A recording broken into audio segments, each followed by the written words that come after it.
What are the basics? What are the basics? Tell me.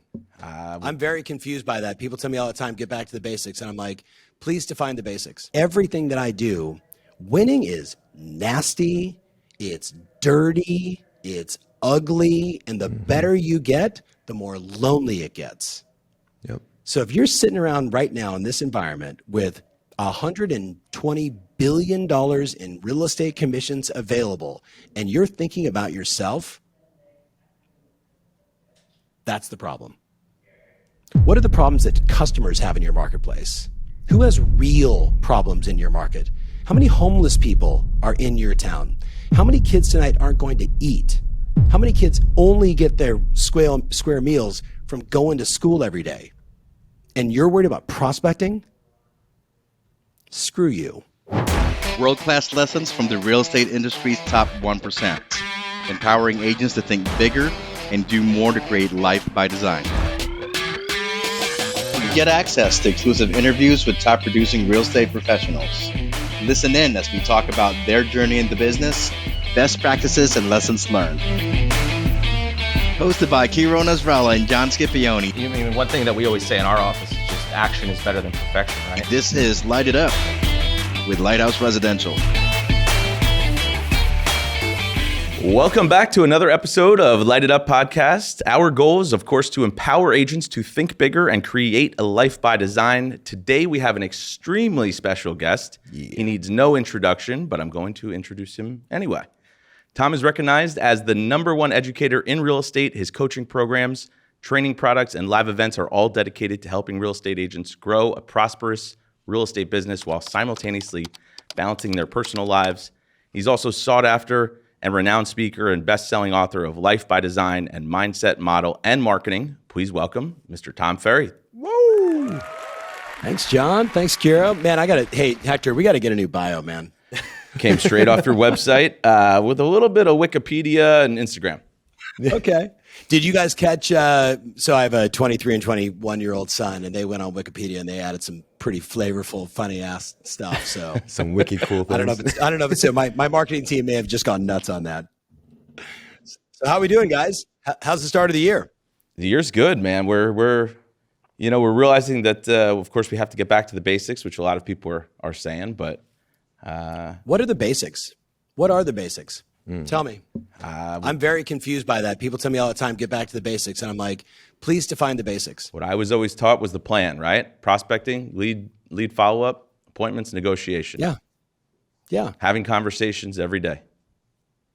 So I would make the argument that that is extremely advanced. The basics are like, wake up late, don't go inside your CRM, don't know the stats on the market, figure out what you're going to do for lunch starting around 10:30, 11 o'clock, and mail it in by like 1:30. That's the basics of real estate. There's a reason why it's the rich and the rest in this marketplace, guys. I would just tell everybody, be really clear. If you're having conversations every single day and you're scheduling appointments every single day, you are a badass. You are advanced. It ain't the basics. Yeah. So in your perspective, Tom, with 500,000 plus coaching calls, right? What do you think is the difference between what makes somebody good and great in this industry with a shifting market that we're in right now? So I'm going to say this, and please, for the person that doesn't know who I am, just for context. So I've actually done about 70,000 hours of private coaching myself, and then my company does like 500,000 like a year. Yeah. So we talk to a lot of people, we coach a lot of people all over the world, and with all that said, like the market doesn't really matter. The market matters to people that don't have discipline. The market matters to people that don't have skills.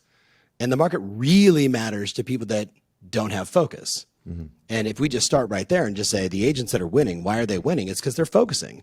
Sure. Right? There's so many distractions in this business. There's 1,000 podcasts I can listen to, Snapchat, Instagram, Facebook, my spouse, my wife wants a puppy, my 21-year-old calls and says, want to meet for drinks. Like there's 1,000 distractions every single day.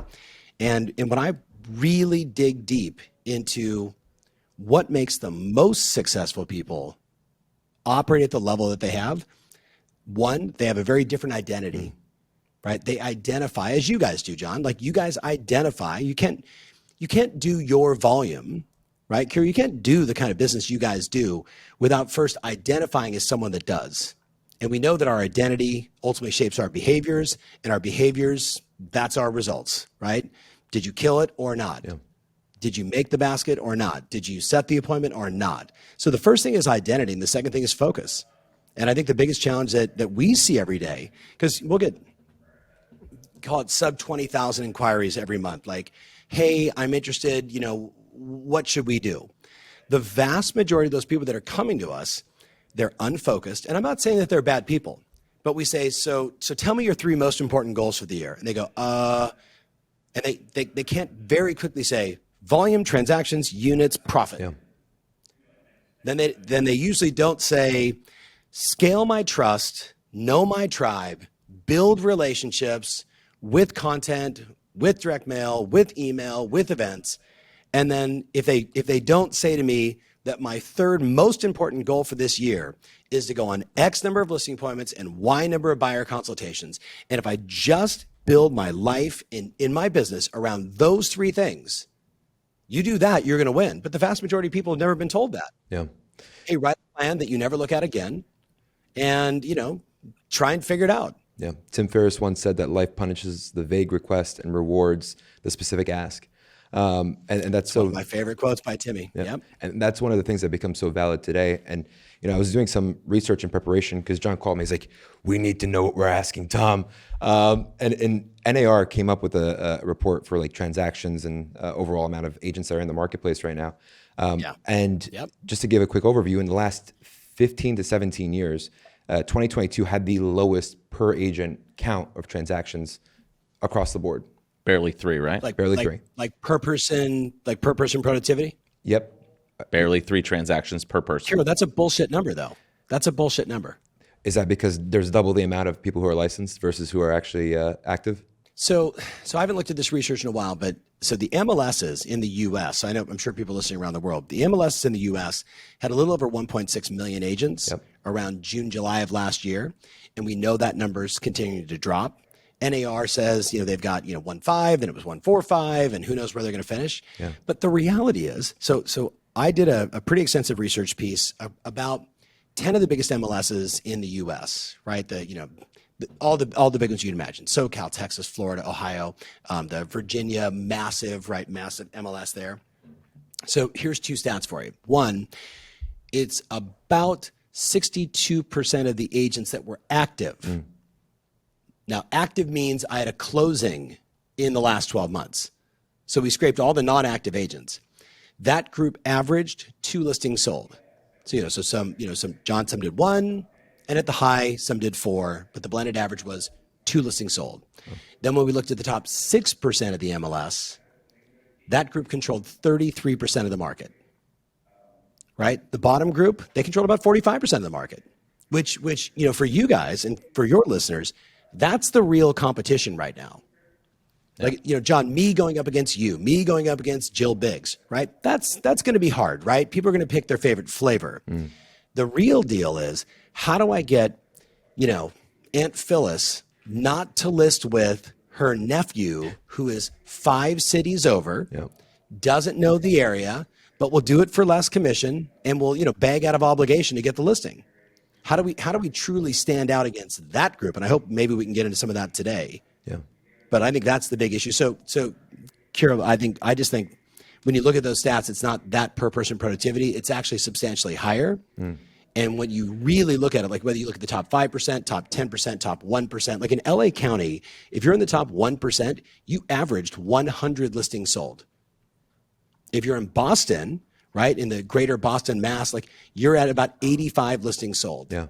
It's a stark contrast. Like all these cliche phrases like it's the rich and the rest, fellas, it is the rich and everybody else. Yeah, no, you're 100% right. What was surprising to me is that when you look at what was going on in 2008, the amount of transactions and the amount of agents that were active across the board, it was just more or less in terms of like the activities that we do today need to be way more intentional and need to be way more relationship focused instead of transactional, because that's where it's going to make the biggest difference. And you're right now on tour, and we're very grateful that you gave us this time while you're on tour. And you're going through the roadmap tour and the Edge Sales and Marketing. Part of your roadmap, which you're going to be doing tomorrow, what are you teaching the agents to basically make themselves different from the marketplace to stand out like you were talking about? So last fall, I have 247 business coaches in like 7 countries. So when I say, hey, let's do some research, let's segment our own clients, like the CEOs of companies, the directors, marketing, like all those people, push them aside. Let's just do people that are doing transactions, teamerages, teams, individual agents with like 5 assistants, like all these different models that we know are available. We ask them, 40 questions, hey, what works, what doesn't, value rank, listings from past clients versus Google versus arbitrage versus agent refer. Just you guys can imagine, just on and on and on and on and on. Yeah. So the opening of my roadmap tour is basically the 5 most important distinctions that we learned from that, right? What were the 5 most important things? And I've already kind of covered one, which was the people that are killing it right now can answer the question, what are your goals? What are you focusing on? And we all know it's 1, 2, 3, too many. Yeah. And the second you go beyond 3 goals, it's diluted focus creates diluted results, right? KIRO, you were kind of saying the same thing, right? We have to focus. And then you go into, it's not about, this is a year, fellas, where it's not about doing more. It's not necessarily about adding more to do more transactions. It's actually doing less. It's the word that was coined in 1938 by my mentor's mentor. So my mentor was a guy named Mike Vance. I'm sure you guys have heard my dad talk about him. One of his mentors was Buckminster Fuller. Buckminster Fuller created the geodesic dome that we know in Orlando, right, in Disney, and 1,000 other discoveries that this guy made. Back in 1938, he coined the phrase ephemeralization.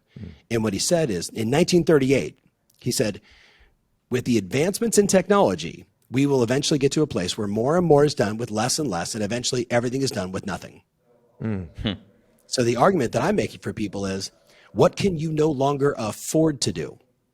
What do you need to stop doing? What are the old habits and the old plays that you've run for 3 years, 5 years, 7 years, a decade that no longer apply in this marketplace? So I always look first to say, what can we remove to simplify? Yeah. Then it's really about adding, John, maybe 1 lead pillar. And we all know there's 35 different ways to attract sellers. Which one has the biggest TAM? Which one are you the most comfortable with? Which one do you really understand the consumer, what their pain points are, how they operate, what they're thinking, right? And then can you market effectively to that group, whether it's over the phone, knocking on their door, sending them a video, whatever it may be. There's a million different ways for us to communicate our message. It's stuff like that. And the first 3 we did in LA, Orange County, San Diego. In every case, I bring in at every event 2 or 3 of my top clients.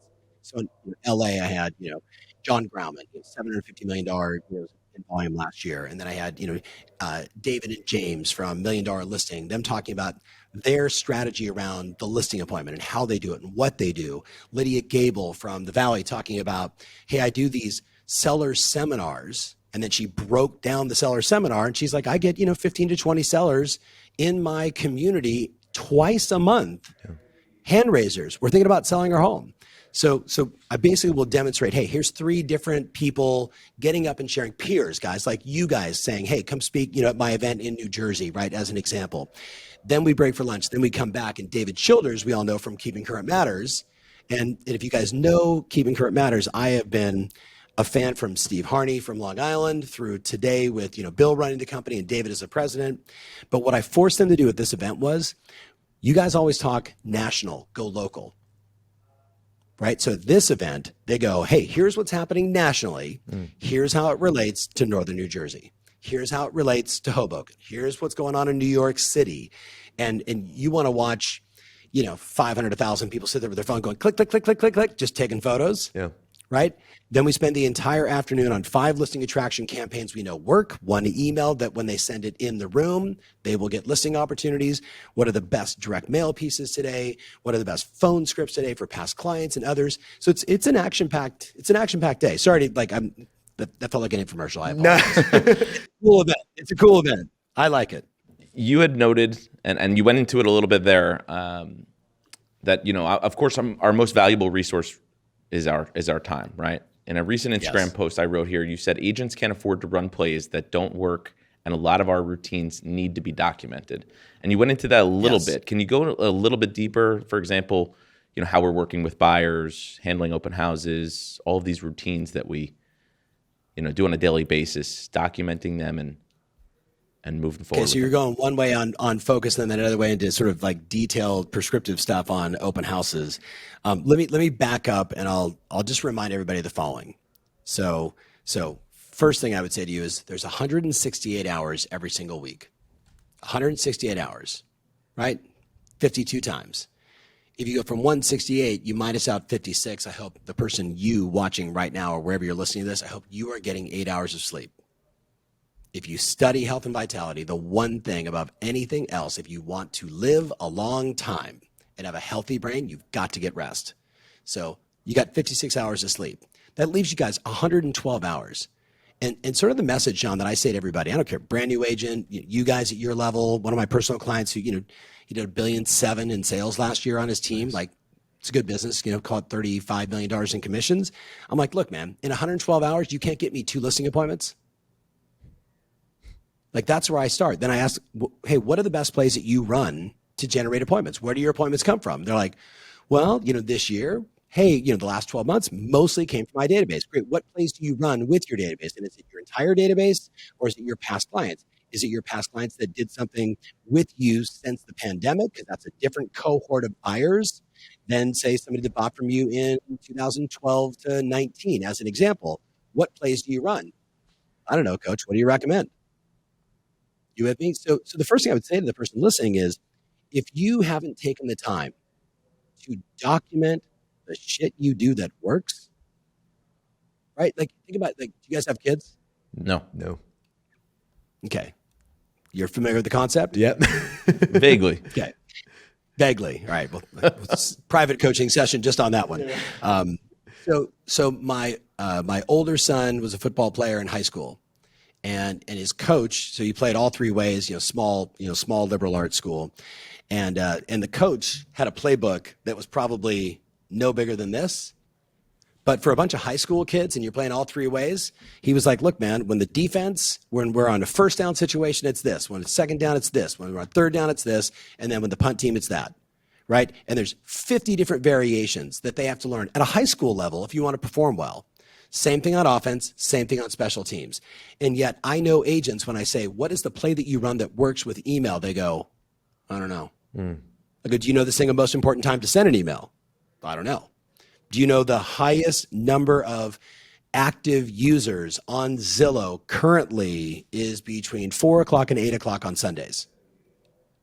When might you send that email that says, hey, we just took this listing, or hey, I've got 3 pocket listings, etc.? You guys with me on this? Yep.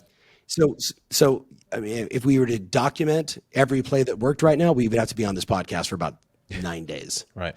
The argument I would make for the listener is, what do you do that works? When you do an open house, what do you do before the open house to prepare?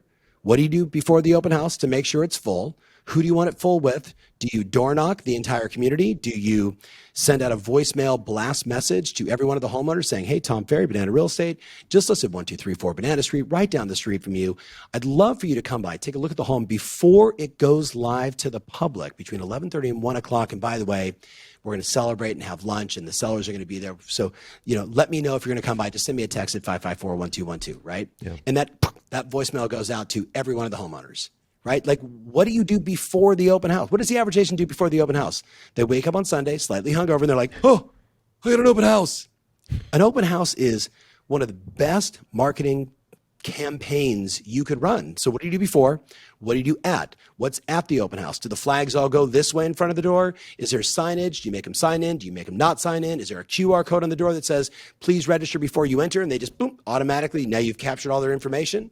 What are the questions that you ask? Right? Hey, guys, what brought you here? Hey, where do you guys currently live? Just what are the questions that you ask to build rapport, to connect? What do you do when there's like 15 people bull rushing the open house? As soon as you walk in, who gets your attention? Who gets your focus? Who's your backup? How do you organize it? And then you all know what after the open house, because that's where all the money is.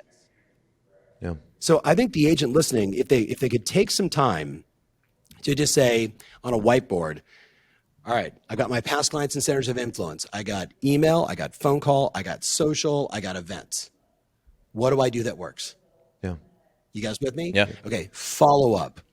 65% of all transactions from, like real transactions, John, you're with me on this. 65% come. So let's say you meet 100 people in January, right? Only 8% of them are going to do something in January. Like the 8% that are actually going to buy a house. You with me? Only 8%. So let's say it's whatever, 10, right? 10 buy a house, only 8%. But then the next month, 27% convert between month 2 and 3, assuming you're good with your follow-up. And then 65% of that cohort of buyers or sellers generated that month will transact with you in month 4, 5, 6, 7, 8, 9, 10, 11, 12, 13, 14, 15, 16, 17, etc. What are your long-term nurture plans for sellers? What are your long-term nurture plays for buyers? Like, we really have to break it down in detail. And this is where I get people to start to realize I might not need any new ideas. Yeah. You guys with me on this? Just a different approach or strategy. Yeah. I mean, I see your book right there, Traction, right? Gino Wickman. Yeah. Yeah. You know, in his book, he refers to it as SOP, right? Standard operating procedure. 100%. 100%. But why do you think it is, though, Tom, that people sometimes are in the business 3, 4, 5 years before they realize, hey, I'm actually running a business? Is it that we're all just constantly trying to chase that next deal?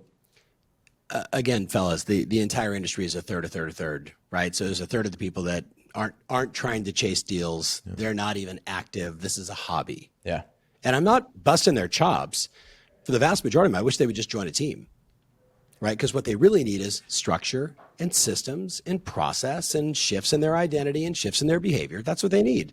A third of the agents sell a house now and then, and they don't even think that they're in business. And then you guys know it's about a third of the industry.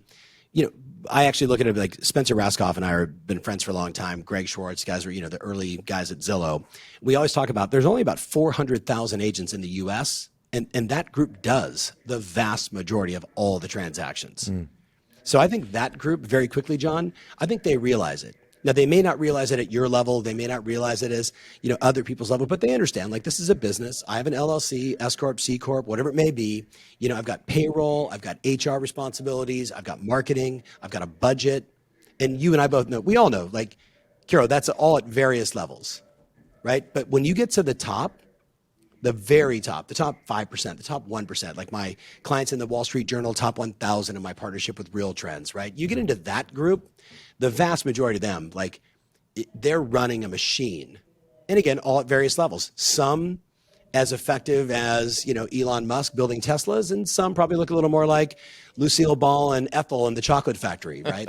Leads coming down the conveyor belt and they're eating some because they don't have proper follow-up skills. Yeah. But yeah, I think whether it's that book, whether it's Traction, whether it's 4 Disciplines of Execution, whether it's Measure What Matters, whether it's Managing by Harold Janine, they all say the same thing. Yeah.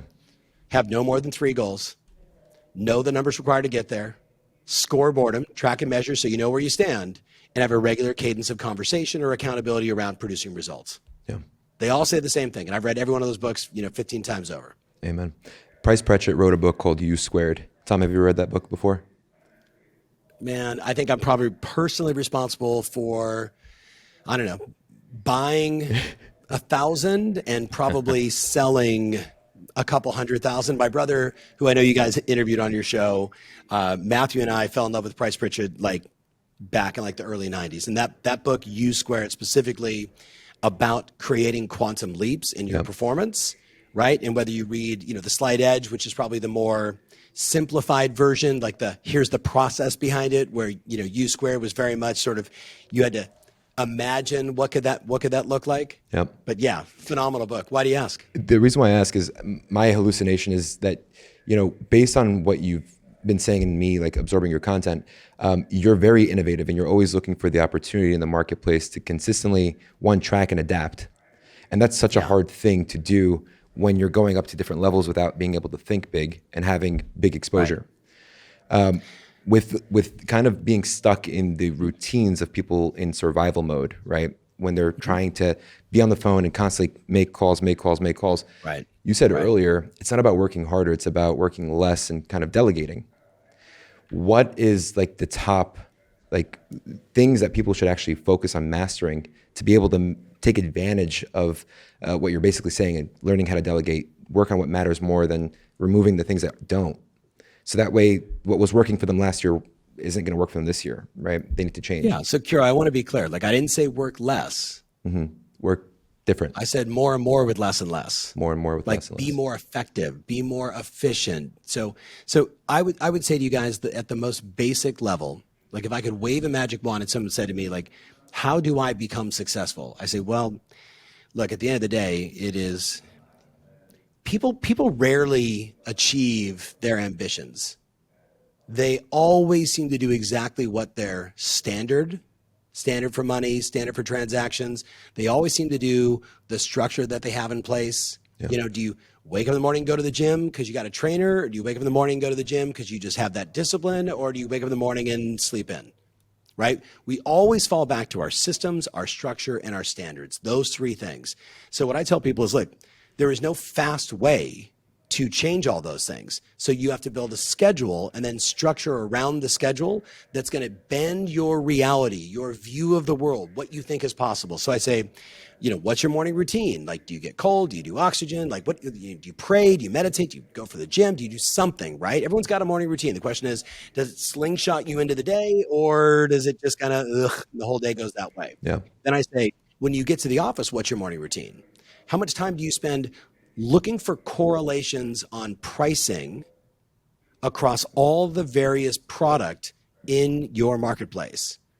Duplexes, fourplexes, triplexes, SFRs, 2-story versus single story, condo, two bedroom, one bath, you know, like looking for correlations on pricing, right? So when people say, how's the market? You can actually have an intelligent conversation about the specific part of the market they may be interested in. By the way, you guys know what the script is when people ask you, how's the market? Please share. Which area of the market are you talking about? Are you interested in? Let me go different. So John, the market's interesting. Why do you ask? I like that. And the market's interesting, right or wrong, guys. Yep. Yeah. You list one house, you get 11 offers. You list another house, it's a sleeper and gets nothing. The market's really interesting right now. We're seeing massive early buyer demand. Here we are, you know, in February as we're filming this, we're seeing massive early buyer demand. We saw a 32% lift in purchase mortgage applications from, you know, November, December to boom, out of the gate in January. One could argue that the market is bananas right now, but the average consumer is not going to know what that means. Right. Yeah. So, you know, the market's pretty interesting. Why do you ask? No, just kind of generally curious just about pricing, your home, or just the overall market.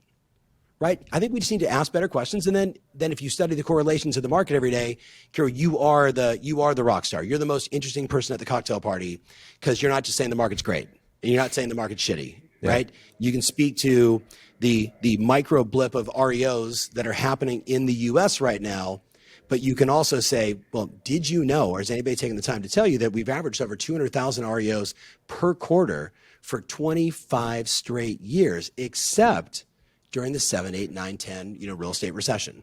Yeah. Right. So let me share with you what's going on today. So 1 is your morning routine. 2 is your business routine. You get there, you look at the correlations, and then what do?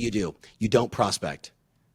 Prospecting is what dirty old men did by a river outside of San Francisco trying to find gold. You know what we do? We have conversations that are meaningful and we schedule appointments. And I tell people, if you don't have time to have 10 meaningful conversations with people in and outside of your database every single day, whether it's 10 or 20, you know, you guys decide. But if you don't have time for that, you're a hobbyist. Yeah. You with me? You're making other things a priority. Of those 10, what you're going to find is 5 of them are interested, want to go deeper, want to have a more meaningful conversation. And from that, you're going to generate 2 pieces of business. Not that they're going to close KIRO tomorrow, but they're going to say, you know, my mother-in-law, you know, she's getting older. We're kind of thinking about, right? They don't just give it up. Hey, you know, maybe a year, maybe 2 years. But I would argue every one of those meaningful conversations is going to lead to 2 pieces of business. That's what the data tells us. And from those 2 pieces of business, whether it's now, 60 days, 100 days, 5 years from now, it doesn't make a difference. These are your clients. Yeah. Does that make sense? Absolutely. So my whole thing is conversations and appointments. If you can't schedule an appointment every day in this business, are you in this business? That's a good question. What is your business? Are you in the business of lunch? Or are you in the business of helping buyers and sellers, helping investors make good decisions, right? I'd rather you go on 3 right now listing appointments for people that want to list their home in the spring. I'd rather you be on 3 of those this week than just hanging out of the office. Does that make sense? Yeah. Couldn't agree more. Absolutely. In closing, I know you have an appointment or a coaching call in a couple of seconds. In regards to mindset and people who are struggling with that mindset as the market shifts, what are some one or two things that they should focus on? And I would just love to preface that, Tom, you helped build the MFO business from a $3 million revenue to $45 million in 13 years. And then in your third year, starting Tom Ferry, you hit a $10 million revenue, which is it's crazy. And you were on your own doing that. The mindset struggle you had to go through at that point in time is insane. So what did you do to overcome that? And what would you recommend to an agent to do to overcome the struggles of the market today? In 20 seconds or less. So I'm going to keep it super real. You ready? Please. No one gives a shit. No one gives a shit. So you're having a bad day? No one gives a shit. You didn't sleep well? No one gives a shit. No one's thinking about you. You're the only one that's thinking about you. And the question is, what are you thinking about you? What I've learned is to be a winner in anything, as a husband of 30 years to the same woman, to as a dad, as a CEO, as an entrepreneur, as an investor, as a friend, as a golfer, like everything that I do, winning is nasty, it's dirty, it's ugly, and the better you get, the more lonely it gets. Yep. So if you're sitting around right now in this environment with $120 billion in real estate commissions available, and you're thinking about yourself, that's the problem. What are the problems that customers have in your marketplace? Who has real problems in your market? How many homeless people are in your town? How many kids tonight aren't going to eat? How many kids only get their square meals from going to school every day? And you're worried about prospecting? Screw you. I love that. Tom, you're absolutely incredible. Thank you so much. And we are so grateful for you taking part of your Thank you so much for non-refundables here spending with time with us. Yep, I appreciate you guys. I'll see you in Jersey at Roadmap. Sounds good. We're going to put the link to be there. the event and everything in here. And again, thank you so much for your time. Is there anything that you want to Appreciate share with you the guys. audience? Something you're working on, or? I gotta go work on a coaching session. Yeah, right. You guys are awesome. Hey, thank Appreciate you you, for Tom. allowing me to contribute. See Thank you guys so soon. much. All right. Take care.